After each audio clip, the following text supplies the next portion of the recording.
மாலை வணக்கம். இன்னைக்கு நம்ம எதை பத்தி பார்க்க போறோம்னா, வருகின்ற 2026க்கான சட்டமன்ற தேர்தலை நோக்கி அனைத்து கட்சிகளும் எவ்வாறு தனது காய்களை நகர்த்தி கொண்டிருக்கின்றது அதை பத்தி தான் பார்க்க போறோம். இப்ப நீங்க சமீப காலமாக மக்களோட எண்ண ஓட்டம் எப்படி இருக்கு அப்படின்றத பத்தியும் நம்ம இந்த வீடியோல பார்க்கலாம். இந்த வீடியோக்குள்ள போறதுக்கு முன்னாடி நீங்க கொஞ்சம் ஞாபகப்படுத்தி பாருங்க. கடந்த ஆண்டு நடைபெற்று முடிந்த தேர்தலில் வெற்றி பெற்ற தற்போது உள்ள ஆளும் கட்சியினர் அவர்களோட வாக்குறுதிகளை செஞ்சாங்களா இல்லையா அப்படின்றத நீங்க கொஞ்சம் சிந்திச்சு பாருங்க. நான் இந்த வீடியோல சொல்ல விரும்பல, மக்களாகிய நீங்கள் உங்கள் தொகுதியில் இருக்கும் பிரச்சனைகளை கடந்த 4 ஆண்டுகளில் உங்கள் ஆளுங்கட்சியாக இருந்த கட்சியினர் திறம்பட செய்து முடித்தார்களா இல்லையா என்பதை நீங்க கொஞ்சம் யோசித்து பாருங்க. ஓகே, இது ஒண்ணு. இரண்டாவது என்ன அப்படின்னா, உங்களோட லோக்கல் பாடி, அதாவது ஊராட்சி மன்றம், அதுக்கப்புறம் பாத்தீங்கன்னா ஒன்றிய கவுன்சில் வரும், அதுக்கப்புறம் மாவட்ட கவுன்சில் வரும். இதுல உள்ள அந்த ஒன்றிய கவுன்சில், ஊராட்சி மன்றம், அப்புறம் மாவட்ட கவுன்சில், ஒன்றிய கவுன்சிலர் வந்து அவங்கவுங்க சார்ந்த கட்சிகள்ல இருந்து உங்கள் பிரச்சனைகளை அல்லது உங்கள் குறைகளை, மக்கள் குறைகளை பொதுத்தளத்திற்கு கொண்டு வந்து ஏதாவது ஒரு முக்கியமான ஈவெண்ட் அல்லது ஒரு குறைகளை கடந்த 4 ஆண்டுகளில நிவர்த்தி பண்ணியிருக்காங்களா அப்படின்றது நீங்க கொஞ்சம் யோசித்து பாருங்க. அரசியல் கட்சிகள் அனைத்துமே கள அரசியல் பண்ணிக்கிட்டு இருக்க அந்த அடிப்படையோட அந்த தத்துவம் மாறி தற்போது மீடியா அரசியல் பண்ண ஆரம்பிச்சிட்டாங்கன்னு தான் சொல்லலாம். ஏன்னா இப்போ ஒரு புதிய கட்சி, ஒரு முன்னணி நடிகர் வந்து ஒரு புதிய கட்சியை ஆரம்பிச்சு கிட்டத்தட்ட நீங்க எங்க பார்த்தாலும் டெய்லி ஒரு அப்டேட் கொடுத்துக்கிட்டு தான் இருக்காங்க.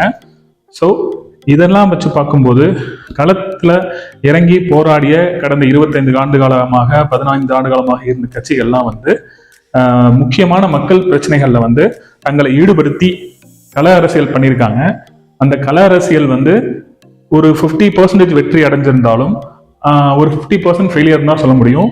முக்காவாசியான கள அரசியல் எல்லாமே தற்போது உள்ள சூழலில் விளம்பரத்தை நோக்கி தான் பயன்படுத்தப்படுகிறது என்பதை நம்ம சற்று உற்று நோக்கி பார்க்கணும்.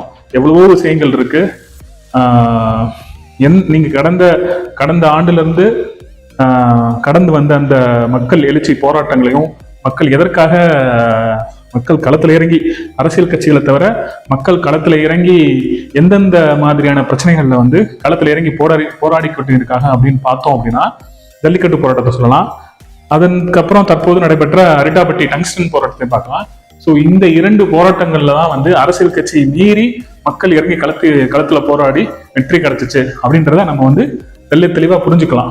அதுல அரசியல் கட்சிகள் ஒரு பங்காக இருந்தாலும் ஆளுங்கட்சியை மீறி, ஆளுங்கட்சியை எதிர்த்து மக்கள் போராடி வெற்றி பெற்றாங்க அப்படின்னா இந்த மாதிரியான போராட்டங்களை மட்டும்தான் நம்ம வந்து கருத்தில் கொள்ள முடியும். ஸோ எக்கச்சக்க பிரச்சனைகள் தமிழ்நாட்டில் நடந்திருக்கு கடந்த 4 ஆண்டு காலமாக. அதெல்லாம் வந்து அடுத்தடுத்து ஒரு பிரச்சனைகள் வரும்போது கடந்த விஷயத்தை மறந்துட்டு புது பிரச்சனை நோக்கி நகர ஆரம்பிச்சிடும். இதுதான் வந்து தற்போது உள்ள அரசியல் நகர்வுகள். மக்கள் மனதுல வந்து எந்த ஒரு அரசாங்கம் இருந்தாலும் ஒரு மக்கள் மனதை பாதிக்கிற மாதிரி ஒரு செய்திகளை வந்து ஊடகங்களை பதிவு பண்றதுக்கு விடவே மாட்டாங்க. சப்போஸ் அதையும் மீறி நீங்க பதிவு பண்ணீங்கன்னா அந்த செய்தித்தாள்களோ அந்த செய்தி ஊடகங்களோ சம்பந்தப்பட்ட அரசு மூலமா பல இடையூறுகள் வந்து அதுக்கப்புறம் வந்து அவங்க தன்னோட தவறுகளை திருத்தி அரசுக்கு சப்போர்ட் பண்ணி செய்திகளை ரிலீஸ் பண்ணுவாங்க. ஸோ இதுதான். இப்ப நீங்க 2026க்கான தேர்தல் களத்தை நீங்க பார்க்கும்போது கிட்டத்தட்ட அனைத்து கட்சிகளும், அதாவது அனைத்து கட்சிகளும் தன்னோட பங்கை, அதாவது கூட்டணி கட்சிகள் எப்படி அமைப்பது, மக்கள் ஆதரவு எப்படி பெறுவது, அந்த மாதிரி ஒரு முயற்சியை நோக்கி ஒரு அஜெண்டா, பெரிய அஜெண்டாவை நோக்கி நடந்துகிட்டு இருக்காங்கன்னு தான் சொல்லலாம். ஆனா ஆளுங்கட்சியை நீங்க உன்னிச்சு கவனிச்சீங்க அப்படின்னா ஒவ்வொரு மாவட்டத்திலையும் வந்து ஆளுங்கட்சியினர் வந்து ஒரு ரோட் ஷோ நடத்துறாங்க, பார்த்துருப்பீங்க. ஒவ்வொரு மாவட்டத்திலையும் நடத்துறாங்க. நல்லா உற்று கவனிச்சிங்கன்னா ஆளுங்கட்சியினர் வந்து என்னதான் பிரச்சனைகள் நடந்தாலும் அதை ஒதுக்கி வச்சுட்டு ரோட் ஷோ பண்றது, அப்புறம் முதல்வர் கான்வாய் அந்த இதை ஃபோக்கஸ் பண்றது, அப்புறம் ஏதாவது ஒரு நிகழ்ச்சிகள் ஒரு நிகழ்ச்சிகள் லைவ் டெலிகாஸ்ட் பண்றது, இந்த மாதிரியான விஷயங்களை ஃபோக்கஸ் பண்ணுவாங்களே தவிர ஒரு பிரச்சனைகள் இதை வந்து நாங்கள் முடிச்சு சால்வ் பண்ணிட்டோம் அப்படின்றதுனா கிடையவே கிடையாது. நீங்கள் நல்லா உற்று நோக்கி பார்த்தீங்கன்னாவே தெரியும் அது வந்து அப்படி இருக்கும். ஸோ அடுத்த நகர்வு நோக்கி போயிடுவோம். ஸோ இதெல்லாம் வந்து நீங்கள் மக்களாகிய நாம் வந்து கண்டிப்பான முறையில் சிந்திக்கணும். ஓட்டு போடும்போது சிந்திக்கணும். இது சிந்திச்சு நீங்க வாக்களிங்க. யாருக்கு வேணாலும் நீங்க வாக்களிங்க. நீங்க ஏதோ ஒரு கட்சியை சார்ந்து இருந்தவங்கனாலும் நீங்க கண்டிப்பான முறைகளை சிந்திச்சு உங்கள் வாக்குகள் அளிங்க. வரப்போகின்ற 2026 சட்டமன்ற தேர்தல். சரிங்களா? ஓகே. வரப்போ 2020 சட்டமன்ற தேர்தல் 2026 சட்டமன்ற தேர்தலில் பார்த்தீங்க அப்படின்னா ஒரு மிகப்பெரிய ஒரு ஒரு ஒரு என்ன நடக்க போகுதுன்னு தெரியாத ஒரு யூகமாக தான் பார்க்கப்படுது. ஏன் அப்படின்னா புதிய கட்சி, அதாவது சோசியல் மீடியாவில் மட்டும் சில கட்சிகள் வந்து தன்னோட நிர்வாகிகளை நியமிச்சு சில விஷயங்களை பண்ணிக்கிட்டு இருக்காங்க. ஸோ இதுல முக்கியமான விஷயம் என்ன அப்படின்னா, நீங்க அந்த கட்சி பேரை அடிச்சீங்கன்னாலே போதும், எக்கச்சக்கமான வீடியோஸ் அதை பத்தின தகவல்கள் வருது. அதை பத்தி நீங்க பார்க்கும்போது அவர்களுக்கு யங்ஸ்டர்ஸ் வந்து அதிகமான பங்கு இருக்குன்னு சொல்லலாம் அந்த கட்சிக்கு. நான் எந்த கட்சியும் பேர் சொல்ல விரும்பல, ஏன்னா அதை நீங்களே தெரிஞ்சுக்கிறீங்க நான் சொல்றதை வச்சு, ரைட்டா? ஸோ அப்போ அந்த கல அரசியல் பண்ண அரசியல் கட்சிகளாக இருக்காங்க பார்த்தீங்களா, அவங்களுக்குன்னு ஒரு ஓட் பேங்க் இருக்கும். ஜாதி ரீதியாகவும் சரி, மத ரீதியாகவும் சரி, ஒரு அமைப்பு ரீதியாகவும் சரி, அவங்களுக்குன்னு ஒரு ஓட் பேங்க் இருக்கும். அந்த ஓட் பேங்க் வந்து எப்பவுமே உடையாது. உதாரணத்துக்கு மிகப்பெரிய திராவிட கட்சிகள், இந்த கட்சிகளோட ஓட் பேங்க் எப்பவுமே குறையாது. ஆனா இதெல்லாம் வந்து நீங்க வந்து 2021 முன்னாடி இருந்த ஒரு அமைப்பு 2026 தேர்தலில் பார்த்தீங்க அப்படின்னா அனைத்து கட்சிகள் மக்கள் கொஞ்சம் சிந்திச்சுட்டாங்கன்னே சொல்ல முடியும்.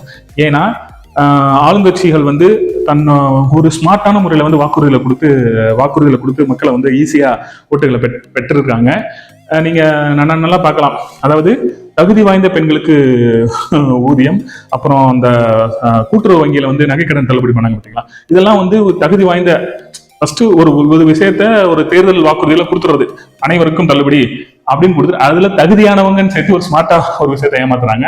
இதுல பாதிக்கப்பட்டது அனைத்து விவசாய பெருமக்களும் தான்.